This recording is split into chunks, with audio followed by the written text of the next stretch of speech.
Не е важно да започне с какво е алчността, какво причинява. Това е много важно. Виждаме в момента какви огромни конфликти военни се водят. Това е резултат от алчността. Виждаме помежду ни какви конфликти се водят, локални, дори в едно общество, което сме. Това отново от алчността. Много са свързани, разбира се, с завистта, но алчният човек иска повече и повече и повече и въобще там няма дъно, нали. Не случайно и нашия Спасител ни разказва тази хубава притча за безумния богаташ, който така му се е била обдарила нивата, че казва, ще съборя житниците, ще построя нови и ще цялото това нещо, всичките тия блага, които съм получил, ще ги сложа в разширените си житници, в по-големите житници и след това ще кажа, и аз ще пия душо приготвено тия за много години. И тогава Господ казва, безумецо, не знаеш ли, че тази вечер ще дойде да взема душата ти? Ето пагубността на алчността.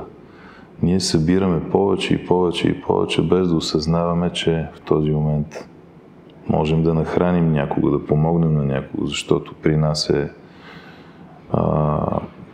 е плодородие, при нас е благоденствие, но някъде другаде е суша и глад, вероятно. И ние, събирайки по този действително безумен начин, лишаваме някого.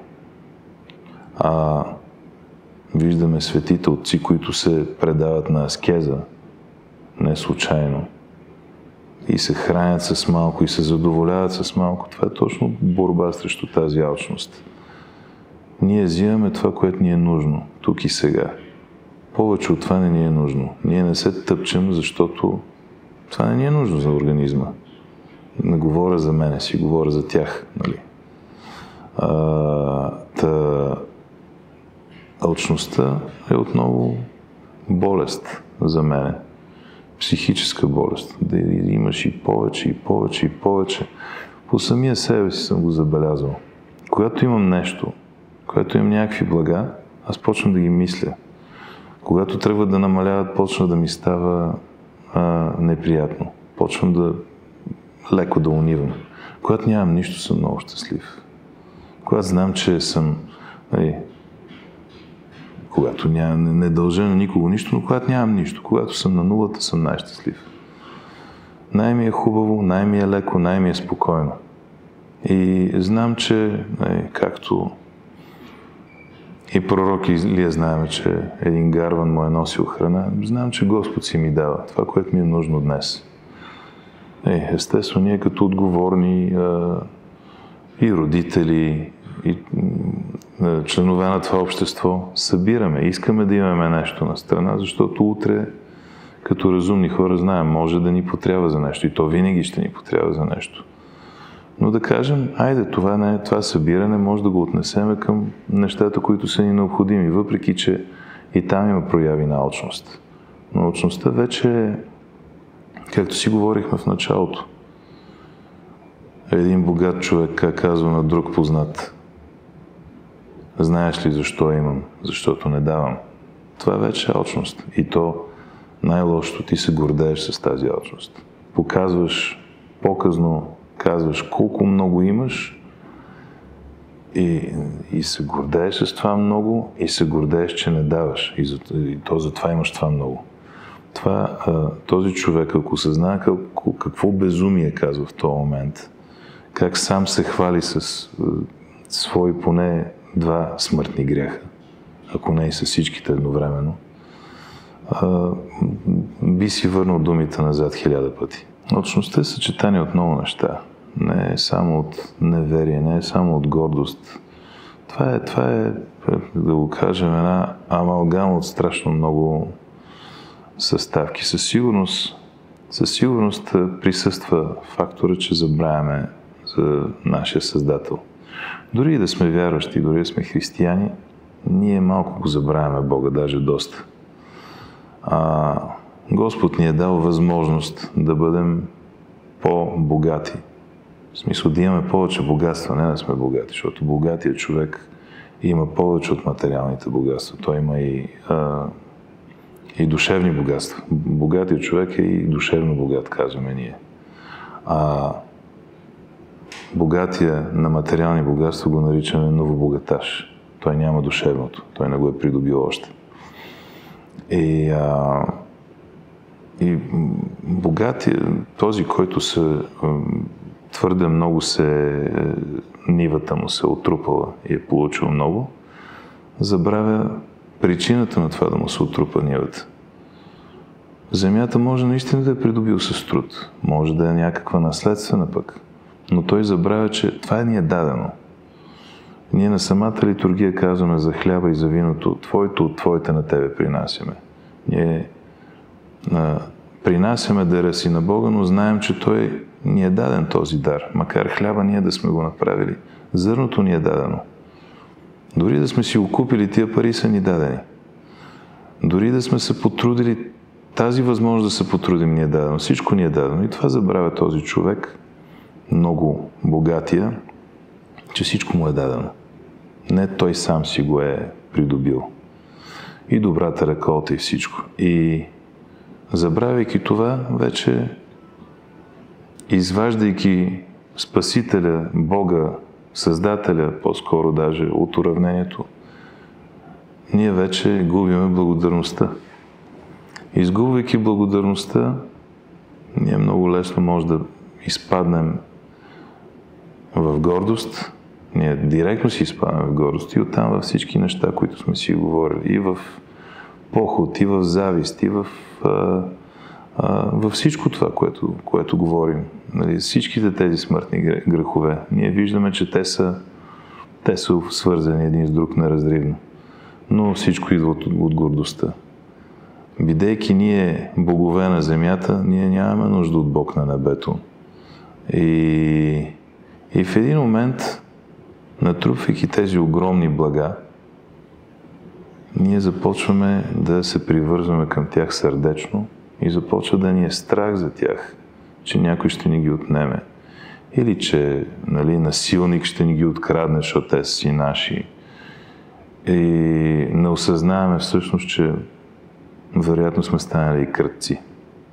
Защото на човек, който е много богат, и който не отчита факта, че това богатство му е дадено, той започва и да си присвоява под най-благовидни оправдания да си измисля за това присвояване. И виждаме и в нашата държава какво се случва. Човек взима обществена поръчка, мисли си, че едни проценти му се полагат по закон, а този закон е лош и там не е написано това нещо. И той си ги взима, мислейки, че не прави нищо лошо на никого. А това, че, например, пътя, по който карат хората, народа, за който този човек Господ му е дал да отговаря, е с не знам колко сантиметра по-нисък, че ще стане на дупки след еди колко си време, че спирачният път ще еди какъв си, че ще убие някакви хора, той това дори не го мисли. Това е вече притъпена съвест.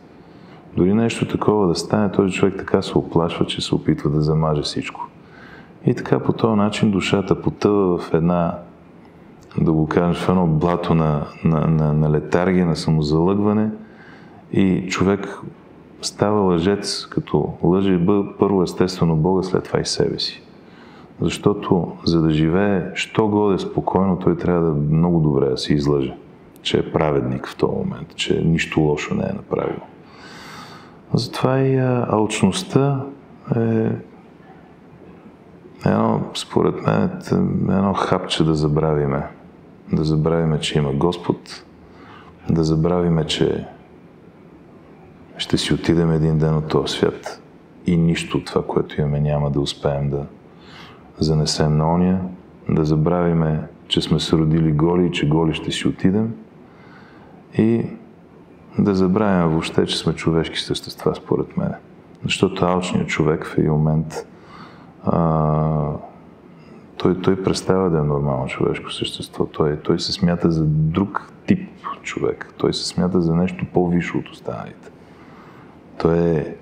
Чуваме и това е най-смешното. Аз телевизия не гледам, но примерно ако попадна в интернет на някакъв отказ от някакво реалити, защото там наистина странни хора дават, снимат, нали, някакво странно същество да каже, този не е от моята класа, не е от моето, няма моето ниво. За какво ниво говорим, не ми е ясно, но ето човек, който си е повярвал, че е някакво ниво, притежавайки някакви средства, може би на месец, от някои спонсори, от някои, няма значение. Но тук говорим вече и за нива. Алчният човек абсолютно е един самозабравил се човек. Той въобще не осъзнава колко... То не е смешно това, защото да се смееш на нещо такова не е правилно, не е християнско да се радваш. Това е по-скоро отново грях. Но то е жалко. По най-чистия начин е жалко. Затова, когато говорим за богати хора, виждаме в други общества огромни, страшни богаташи, как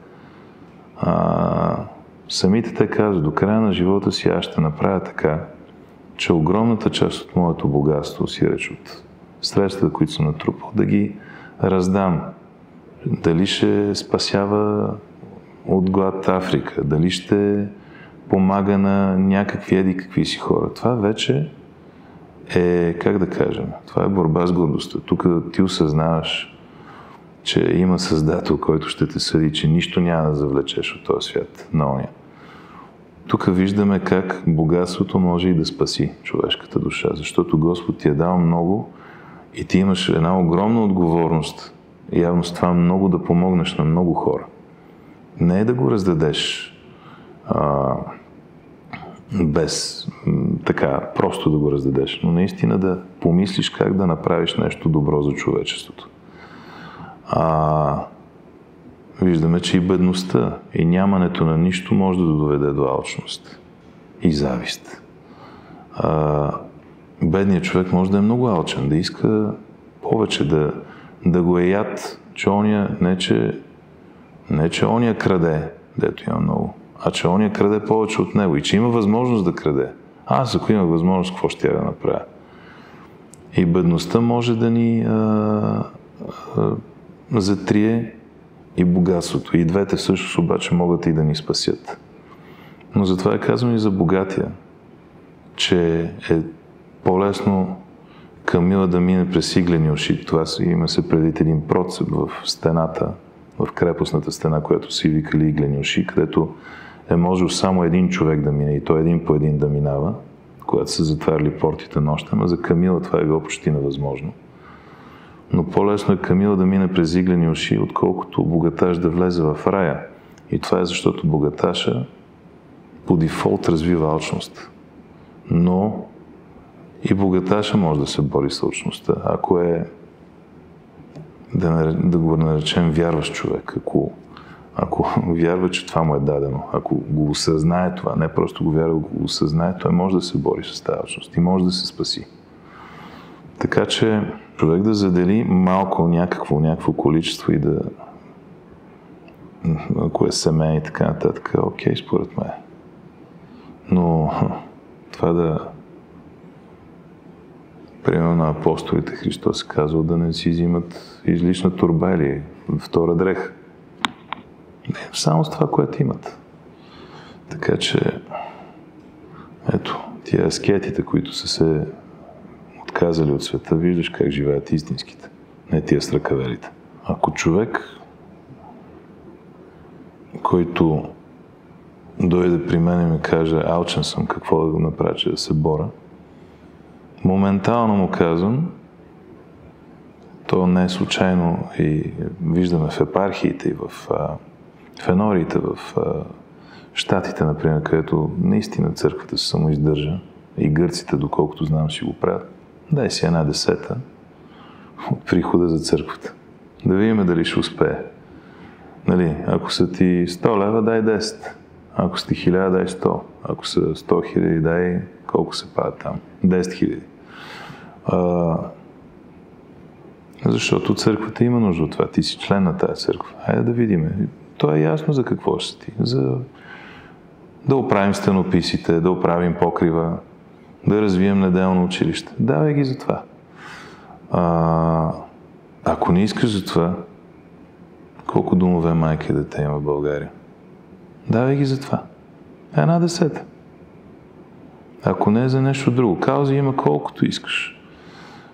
Трябва да си отговориме на един много неприятен за нас българите факт. Трябва да си го признаем. Най-големият дарител в света са американците, които ние ги смятаме за най-алчни.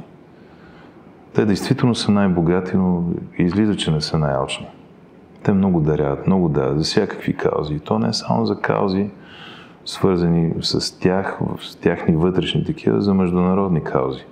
Ние сме свикнали да ги гледаме тях като едва като колонизатори, като разпространители на война и така нататък. Това е един от най-даващите народи. Е богат народ. Явно тук ще си отговорим и на въпроса, защо Господ им е дал това богатство. Явно могат и да дават. А ние сме мънички, по-мънички, беднички, да го кажем, въпреки че вече не сме и толкова бедни. И не даваме. Виждаме една православна църква там. Как? Не от българските, разбира се, гръцките. Те са на самоиздръжка. Обаче цъфтат, развиват се. В ковида имам роднини там. В ковида, когато така или иначе бяха затворени църквите, затвориха за някакви милиони и ремонтираха. Това не са пари, които са паднали от небето. Това са пари, които енорияшите ги дават. Тази техна 1/10, която дават в тази църковна община. И тези пари се разпределят и се харчат по най-добрия начин, защото те си го и... Те не са да потъват някъде, те си го контролират това нещо. Но тези хора имат ясното съзнание, че за да имат тази църква, те трябва да дават. А ние казваме, влизаме в църквата, например, влизаме с претенция. Тия, защото тук това не са го оправи. А това, що е така? Ама ти кога даде, ти какво направи, за да бъде нещо по-различно? И ето още още един грях. Не само, че сме алчни, не само, че не даваме, а имаме и претенции, и съдим. И сме горди, и на тия повече няма да им стъпа. Ето самия факт ти кажеш тия.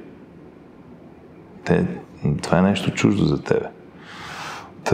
Тук малко сменихме темата, но борбата с алчността минава през това да даваш, да раздаваш.